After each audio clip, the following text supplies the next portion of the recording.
नमस्कार दोस्तों, कैसे हैं आप सब। आशा करती हूँ आप सब ठीक ही होंगे। जय माता दी। आप सभी को नवरात्रि की ढेर सारी शुभकामनाएं। आज की इस वीडियो में आप जानने वाले हैं चैत्र नवरात्रि के बारे में। नवरात्रि कब से कब तक रहेगी, अष्टमी और नवमी तिथि कब रहेगी, किस दिन दुर्गा सप्तशती के कौन कौन से अध्यायों का पाठ करना चाहिए। नवरात्रि के दिनों में अखंड ज्योति भी जलाई जाती है, जो कि लगातार 9 दिन और 9 रात तक जलती है। तो अखंड ज्योति जलाने के नियम क्या क्या हैं, कौन कौन से सावधानी आपको रखनी चाहिए। अगर आप कलश स्थापना करना चाहते हैं तो कलश स्थापना का शुभ मुहूर्त क्या रहेगा, इस बारे में आपको विस्तार पूर्वक बताने से पहले आप सभी को बता दूं कि हमारे इस चैनल पर 9 दिन तक लगातार माता रानी के सभी 9 रूपों की कथाएं भी सुनाई जाएंगी। पूजा विधि और मंत्र के साथ आरती भी सुनाई जाएगी। आप इन वीडियोस को भी ज़रूर देखिएगा और नवरात्रि के ही दिनों में हमारे चैनल को लाइक और सब्सक्राइब जरूर कर दीजिएगा। चैत्र नवरात्रि चैत्र मास के शुक्ल पक्ष की प्रतिपदा तिथि से प्रारंभ होती है। इस बार 9 अप्रैल मंगलवार से नवरात्रि प्रारंभ होगी, जो कि 17 अप्रैल बुधवार को समाप्त हो जाएगी। दशमी तिथि के दिन माता रानी की पूजा करके विसर्जन किया जाता है और कलश विसर्जन भी दशमी तिथि को किया जाता है। पहले दिन विधि विधान से कलश की स्थापना की जाती है। तो 9 अप्रैल मंगलवार को सुबह 6:02 से लेकर 10:16 तक आप सुबह के मुहूर्त में कलश की स्थापना कर सकते हैं। इसके अलावा अभिजीत मुहूर्त की सुबह 11:57 से 12:48 तक रहेगा। इस मुहूर्त में भी कलश की स्थापना कर सकते हैं। इस बार नवरात्रि की सभी तिथियां अपने आप में पूरी हैं। अष्टमी तिथि 16 अप्रैल मंगलवार को रहेगी, नवमी तिथि 17 अप्रैल बुधवार को रहेगी और दशमी तिथि 18 अप्रैल गुरुवार को रहेगी। इसी के साथ नवरात्रि व्रत का समापन हो जाएगा। व्रत का पारण दशमी तिथि को ही करना चाहिए। 9 दिन तक पूजा करने से पहले आपको पहले दिन विधि विधान से माता रानी की चौकी सजाकर उस पर भगवान गणेश जी का और माता दुर्गा की प्रतिमा या तस्वीर की स्थापना करनी होती है। इसके अलावा कलश की स्थापना की जाती है। यदि आप अखंड ज्योत जलाना चाहते हैं तो अखंड ज्योत भी पहले दिन से ही जलाई जाती है। दुर्गा सप्तशती के आपको कौन से अध्याय पहले दिन से लेकर अंतिम दिन तक पढ़ने होते हैं, यह भी अब आप जान लीजिए। यदि आप दुर्गा सप्तशती का पाठ कर रहे हैं तो आप वैसे तो सुबह के समय करें तो ज़्यादा सही रहेगा। इसके अलावा अगर आपके पास सुबह ज़्यादा समय नहीं है तो आप शाम की पूजा में भी दुर्गा सप्तशती के पाठ पढ़ या सुन सकते हैं। ऐसे में दिन में भी जब भी आपके पास समय हो तो आप सच्चे मन से शांत होकर इन पाठों को पढ़ या सुन सकते हैं। पाठ प्रारंभ करने से पहले आपको संकल्प भी लेना चाहिए कि आज से आप श्री दुर्गा सप्तशती के पाठ प्रारंभ कर रहे हैं। श्री दुर्गा सप्तशती का पाठ पूरी तरह से माँ दुर्गा को समर्पित है, जिसमें यह वर्णन किया गया है कि किस तरह से माँ ने देवी और संसार की रक्षा के लिए भयंकर से भयंकर राक्षसों का वध किया था।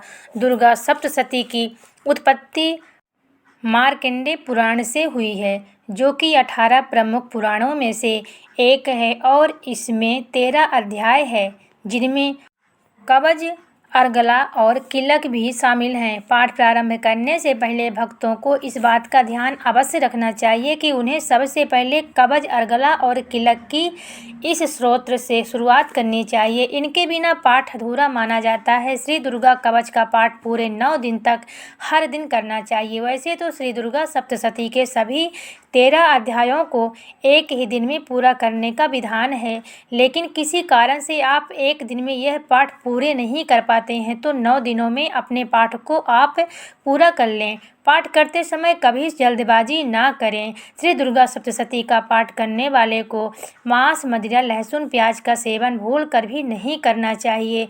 खुद से अगर पाठ कर रहे हैं तो उच्चारण एकदम शुद्ध और स्पष्ट होना चाहिए। और ओम ए हरिं क्लीं चामुंडाय विजया इस मंत्र को पढ़ने के बाद ही आपको पाठ शुरू करना चाहिए। दुर्गा सप्तशती का पाठ पढ़ने या सुनने के बाद सबसे अंत में क्षमा याचना जरूर करनी चाहिए।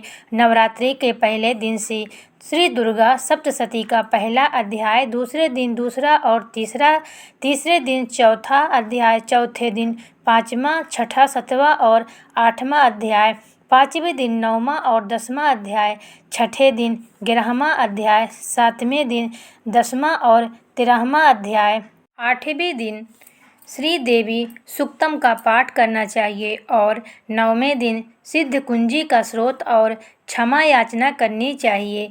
अब जानिए अखंड ज्योत जलाने के नियम। अखंड ज्योत को इस उद्देश्य से जलाया जाता है कि घर की जितनी भी नकारात्मक ऊर्जा हो वह दूर हो जाए, परिवार में यदि बाधाएं हो तो वह दूर हो जाए, परिवार में खुशहाली और सुख समृद्धि आए। इसलिए अखंड ज्योत को प्रज्वलित करने से पहले एक मंत्र आपको बोलना चाहिए।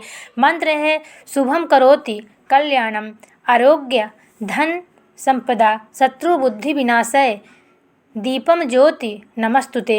इस मंत्र का अर्थ है शुभ और कल्याण करने वाली, आरोग्य और धन संपदा देने वाली, शत्रु बुद्धि का विनाश करने वाली दीपक की ज्योति को नमस्कार है। अखंड ज्योत जब भी आप जलाएं तो इस बात का ध्यान रखें कि कभी भी सीधे जमीन पर अखंड दीपक नहीं रखा जाता है। दीपक रखने के लिए पहले ही किसी अन्य जैसे जौ, चावल या गेहूं की ढेरी आप बना लें, उसके ऊपर ही दीपक को विराजमान करना चाहिए। दीपक जलाने के लिए आप मिट्टी का दीपक ले तो ज़्यादा अच्छा होगा। इनके अलावा आप मार्केट से भी अखंड ज्योत जलाने वाले दीपक खरीद सकते हैं। अखंड ज्योत जलाने के लिए आप घी का या फिर तेल का प्रयोग कर सकते हैं। अगर आप घी से अखंड ज्योत जला रहे हैं तो माँ के दाईं तरफ आप अखंड ज्योत जलाएं, और अगर आप तिल के तेल का अखंड ज्योत जला रहे हैं तो बाईं ओर रखें। अखंड ज्योत जलाते समय इस बात का पूरा ध्यान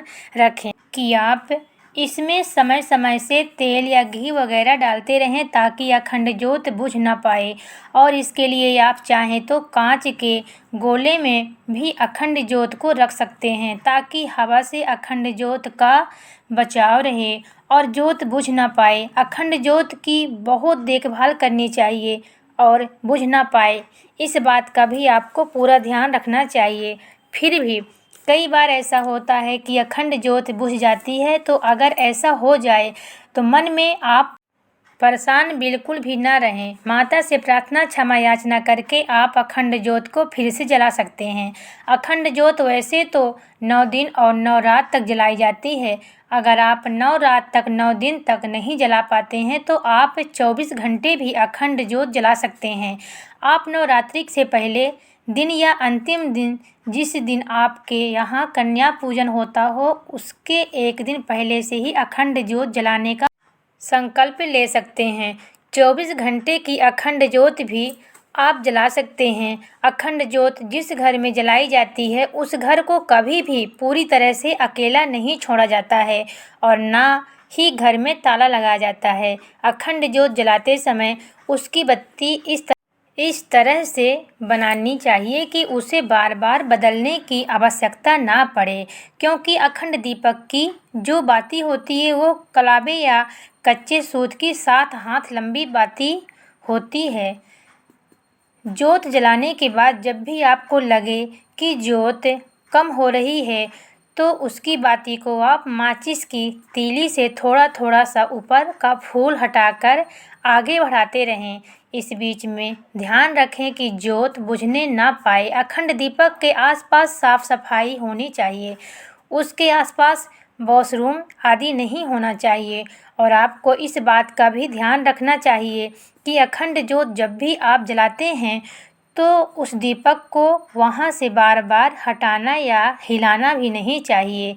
जिस जगह पर आपने एक बार अखंड दीप जला लिया फिर वो 9 दिन तक या जितने भी समय का संकल्प लिया है वहीं पर उतने समय तक जलाना चाहिए। अगर आपने अखंड ज्योत जलाई हुई है तो आपको माता रानी के चौकी पर 2 दीपक जलाने चाहिए। एक तो अखंड ज्योत का और दूसरा जिससे आप माता रानी की आरती उतारें। आरती वैसे तो आप कपूर जलाकर भी उतार सकते हैं, फिर भी आपको 2 दीपक जलाने चाहिए। इन 2 दीपक में से एक तो 9 रात तक जलेगा और दूसरा सुबह की पूजा के बाद जितना भी तेल या घी आपने डाला है उसके बाद वह शांत हो जाएगा।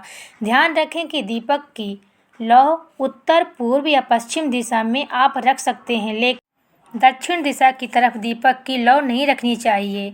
दक्षिण दिशा में दीपक भी नहीं रखना चाहिए। 9 दिन तक दीपक जलते रहने के बाद आप उसमें तेल या घी डालना बंद कर दें।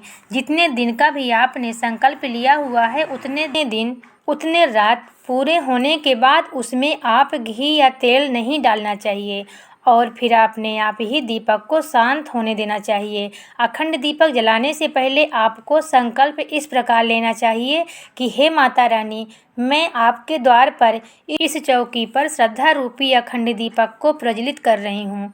आप इसे स्वीकार करें और मेरी मनोकामना को पूर्ण करें। संकल्प लेते समय इसमें यह समय भी ज़रूर बताएं कि आप कितने दिनों के लिए इस अखंड दीपक को जला रहे हैं।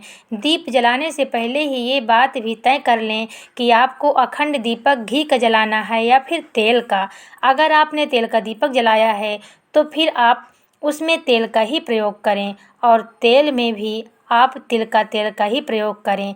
रुई की जगह पर मौली यानी कलावे की बाती का भी इस्तेमाल करना ज़्यादा सही होता है, क्योंकि ऐसा करने से जो भी बाती है वह कई दिनों तक लगातार जलती रहेगी। जिस दिन भी आपका अखंड ज्योत जलाने का संकल्प पूरा हो रहा हो उस दिन अखंड दीपक की लौ को किसी भी तरह से फूंक मारकर बुझाने की कोशिश भूल कर भी नहीं करनी चाहिए, बल्कि उसे अपने आप ही बुझने देना चाहिए। इस दौरान घर में शुद्ध सात्विक माहौल रहना चाहिए।